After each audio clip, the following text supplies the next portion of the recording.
Medical seat ಸಿಗ್ಬೇಕಂತ ಈ ಹುಡುಗ ತನ್ನ ಕಾಲ ಪ್ರತಿ ವರ್ಷ 24 ಲಕ್ಷ ಜನ ನೀಟ್ ಎಕ್ಸಾಮ್ ಬರೀತಾರ. ಬರೀ 1 ಲಕ್ಷ MBBS ಸೀಟ್ ಸಂಬಂಧ. ಅಂದ್ರೆ 24 ಜನ ಒಂದು ಸೀಟ್ ಸಂಬಂಧ ಸ್ಟ್ರಗಲ್ ಮಾಡತ್ತಾರ. ಇಲ್ಲೇ ಬರೀ ಎಕ್ಸಾಮ್ ಪ್ರೆಷರ್ ಇರಂಗಿಲ್ಲ, ಇಮೋಷನಲ್, ಫೈನಾನ್ಷಿಯಲ್ ಮತ್ತು ಮೆಂಟಲ್ ಬರ್ಡನ್ ತುಂಬಿರ್ತೈತಿ. ಈ ಹುಡುಗ ತಂದ MBBS ಸೀಟ್ ಕಳ್ಕೊಂಡ್ಮೇಲೆ ಡಿಸಬಿಲಿಟಿ ಕೋಟಾದಾಗಾರ ಸಿಗ್ತೈತೇನೋ ಅಂತ ಹೇಳಿ ತನ್ನ ಕಾಲ ಕಟ್ ಮಾಡ್ಕೊಂಡಾನ. ಬಟ್ ಇದ್ರ ಇನ್ವೆಸ್ಟಿಗೇಷನ್ ಪೊಲೀಸರು ಇನ್ನೂ ಮಾಡತ್ತಾರ.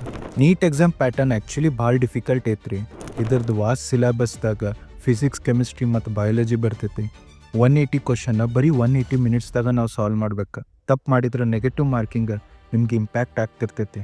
ಅಕಸ್ಮಾತ್ ನೀವು ಇಡೀ ವರ್ಷ ಓದಿ ಒಂದು ದಿನ ನಿಮ್ಮ ದಿನ ಚಲೋ ಇರಲಿಲ್ಲ ಅಂದ್ರೆ ಅದಕ್ಕೆ ನಮ್ದು ಇಂಡಿಯನ್ ಎಜುಕೇಷನ್ ಸಿಸ್ಟಮ್ದಾಗ ಒಂದು ಅಪ್ಡೇಟ್ ತರಬೇಕು.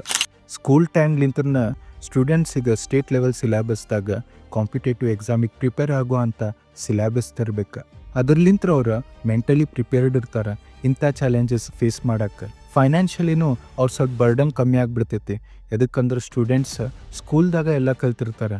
ಕೋಚಿಂಗಿಗೆ, ಟ್ಯೂಷನಿಗೆ ಇವ್ರ ಫೀಸ್ ಬಡಿಬೇಕಂತಿಲ್ಲ. ಪ್ಯಾರಲಲ್ಲಿ ಗೌರ್ಮೆಂಟು MBBS ಸೀಟ್ಸ್ ಜಾಸ್ತಿ ಮಾಡತ್ರ ಸ್ಟೂಡೆಂಟ್ಸಿಗೆ ಎರಡೂ ಕಡೆ ಹೆಲ್ಪ್ ಆಗ್ಬೋದು. ನಿಮ್ಮ ಪ್ರಕಾರ ಗೌರ್ಮೆಂಟ್ ಏನು ಆ್ಯಕ್ಷನ್ ತೊಗೋಬೇಕಿಲ್ಲ ಕಾಮೆಂಟ್ ಸೆಕ್ಷನ್ದಾಗ ಶೇರ್ ಮಾಡಿರಿ ಮತ್ತು ಫಾಲೋ ಮಾಡಿರಿ ಅಕ್ರೆಸಿಕ್ ವೈಡ್.